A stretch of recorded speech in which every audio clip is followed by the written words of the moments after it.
giving. Tell you what, with saw bench, he went way on the left-hand side. He kept all the power on.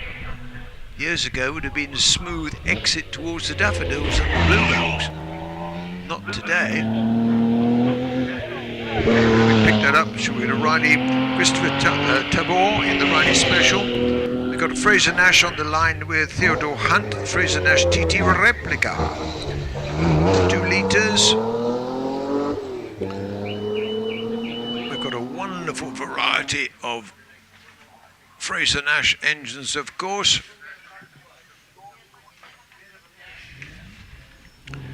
GN Meadows. Meadows seems to be the one that everyone loves and can work on most of all. The best exponent of that is coming up very shortly, of course.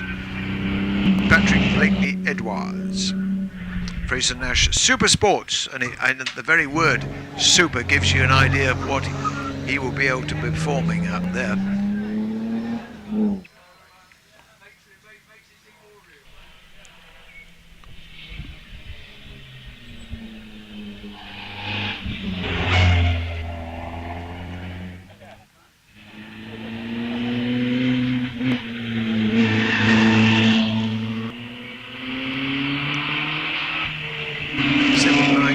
Which is one of the shared ones, which is Andrew Oliver in this one, in the Riley Special. Sky Blue.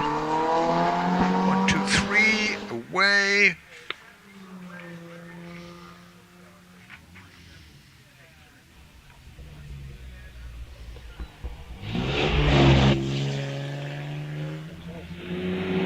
Followed by 1, 2, 1, 221 is the only exponent today, or a the mark from our Bentley. This is the 3.5 special. So clearly a lightweight body on that, but a thumping 3.5. Big car to weave round Wiz, but once he got going over Bunny's Leap, I have to express this element of trepidation as I'd brake hard and go through the gate. But once through there, I think I can settle down and go for it. Let us see how he attacks both.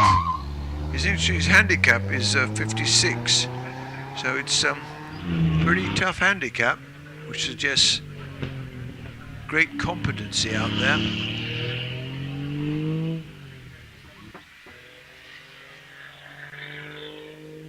Nice engine note. Much of that is blanked off in here, I'm afraid.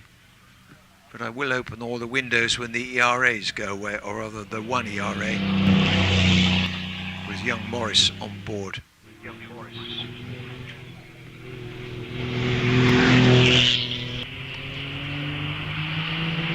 Another shared car on the line. 793, so that should be 73.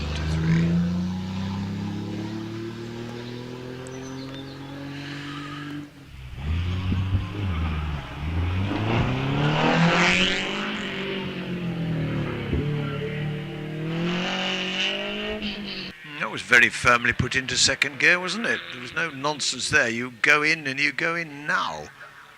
Right, let's see how he brakes as he comes up to the gate. Yeah, nice dip, nice line through into the S's, comfortably through the S's, slightly wide on the second part of the second S. Coming into saw bench, let's see how he comes into saw bench, coming in on the far right hand side, swivels round nicely, yeah, kept up the power, even a slight lift of the inside rear wheel. The photograph boys will pick that up.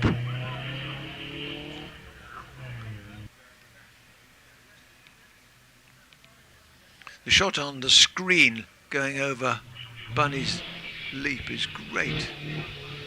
And I have a full picture as they come into the gate through the S's. A lot of people up there in the shadow of the trees with the smell of those wonderful bluebells surrounding them.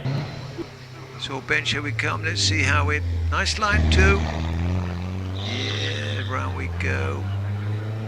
And then up. Castle straight as fast as you could possibly put up.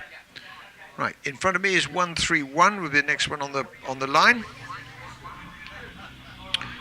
Obviously one of the little Austin single-seaters. Diminutive little CC, but these are, we're up now with the racing car up to 1100 class 13 on your programme. We're missing Miss Ing van Wortel. Unfortunately, in that lovely little pea green Austin of hers, she had a gearbox problem, but she's managed to persuade one of the boys in the paddock to share a car, and that's been approved by clerk of the course generously. Thank you.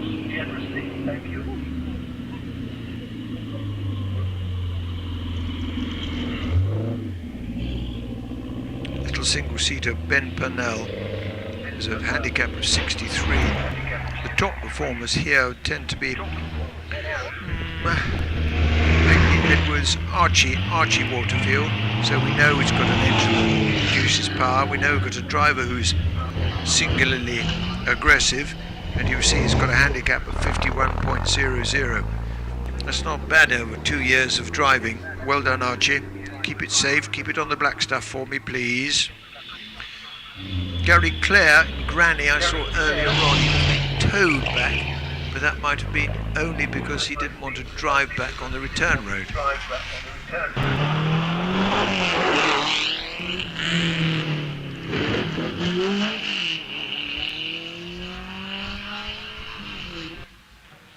One, 3, 4. See a little orange sticker on the number plate just above. That's methanol. Methanol, as you know, if there is a little spillage, the marshals have to be very careful getting near it because it burns invisibly.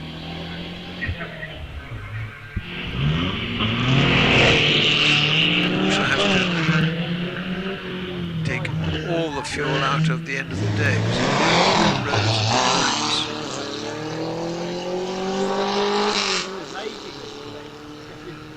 135 will be coming up. Chris Hubble, Austin 7 Special, big one, Ulster replica.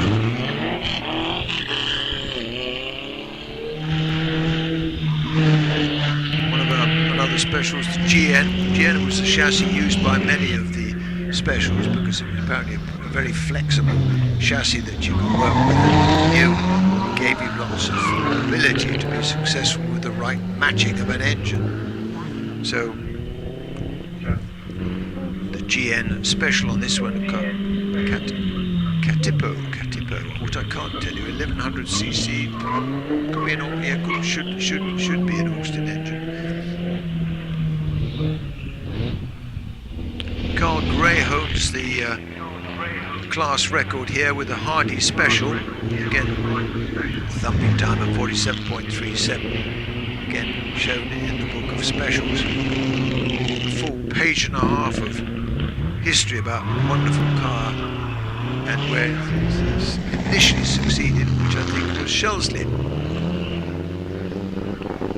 They sit very proud on the road, don't they, those little specials? They look really, really correct. Gary Clare coming up with Granny.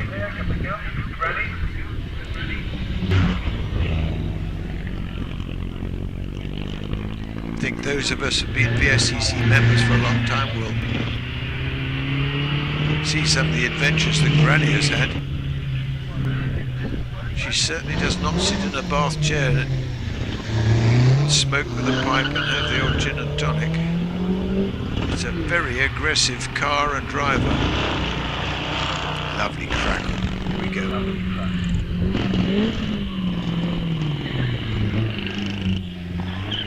Let's give this the full Monty going up. Coming up to gate. Straddling the centre of the track, moving slightly to the left-hand side, nicely through. First S comfortably, second S, yeah. Touching that outside rim, coming up the small bench. Moving gently to the right-hand side. Let's see how he tackles it, but he comes like an ash. Let's have a little bit of sachet going on in there. Trumpets sounding as he thunders up Castle Straight. Dip down briefly to catch Martini correctly. Pop over the line. It'll be a good time from Granny. He'll certainly be in the top two. Now I missed Archie. I'm sorry, Archie. Where are you? If that's you now, I can't spot what number you're on. If that's you.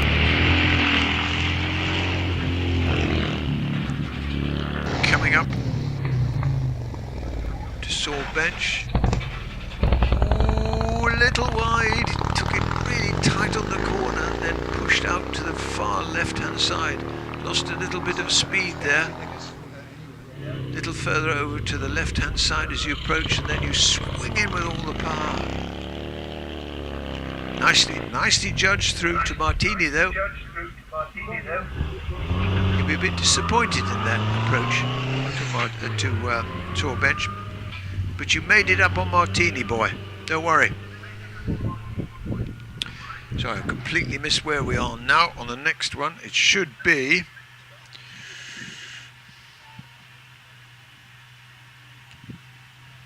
Phil Ely in the Singer Junior, but I might be wrong. See if I can pick it up. Well, it's certainly a Riley. I've got 9 out of 10 probably getting that right.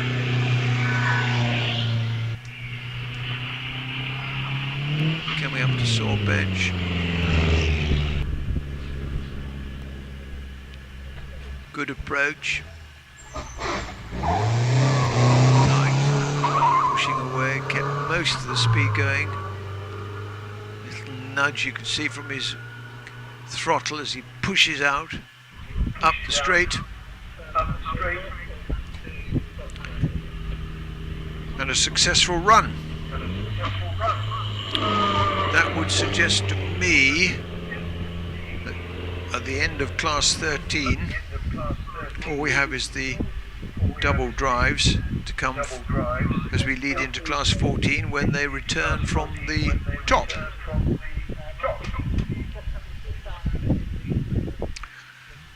The Aston Martin going home. Thank you for being here today. 2 of them, 3 of them, 4 of them.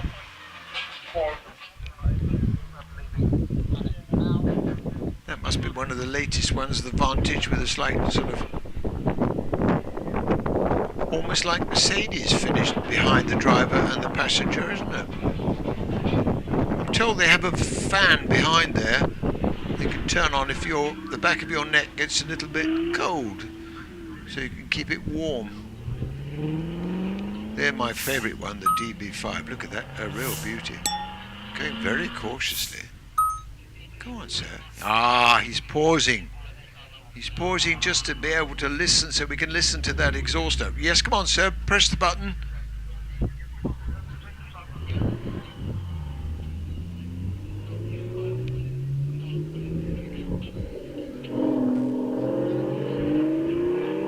That's better. Is that the last of the V12s, or are we into V8s? I'm not really sure.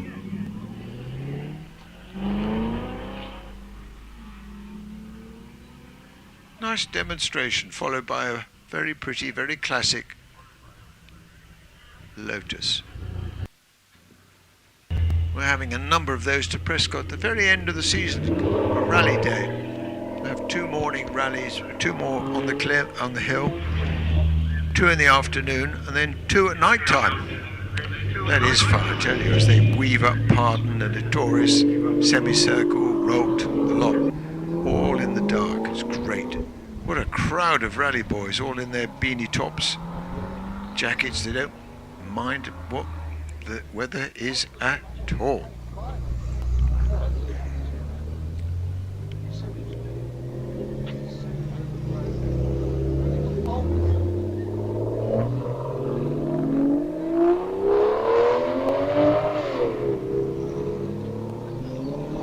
Well, it was nice to have the attendance of a mark like the Aston Martins.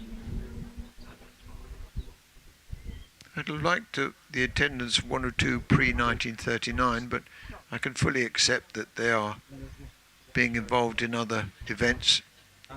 And the summer does squeeze in a huge amount of events, concours and activity, rallies, so if you have a car of that particular period, you are well into.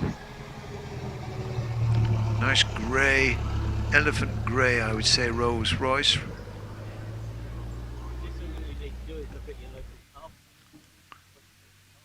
Fully loaded up with 3 in the front.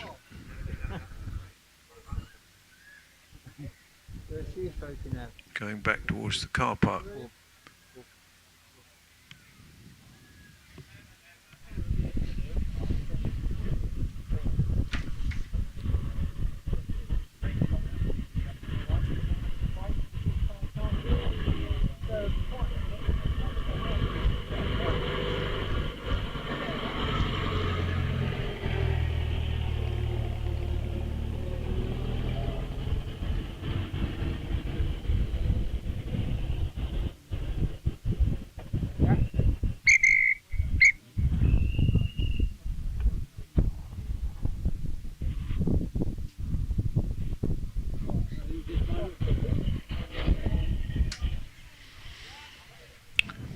The other people to say a large thank you to would be one of our sponsors for the VSCC, which of course is the famous Latour family. And they are the providers of the most delicious French wines. They've been sponsors with the VSCC for a great number of years. Maison Louis Latour was founded in 1797 and is possibly the oldest continuously operating Burgundy house in the original family ownership. Oh, to be born in that house. Today it's run by Louis Fabrice Latour, who represents the family 11th generation. And he came across, I think, 2 years ago, maybe 3 years ago, to the VSCC spring meeting. Very French, very courteous, very generous. The house is both a grower and merchant, as located in the town, of course, of Beaune. It includes the domain vineyards, which are some 50 hectares in the Côte d'Or. 50 acres. Can you imagine how much that is worth per hectare? And includes probably the largest single holding of Grand Cru vineyards.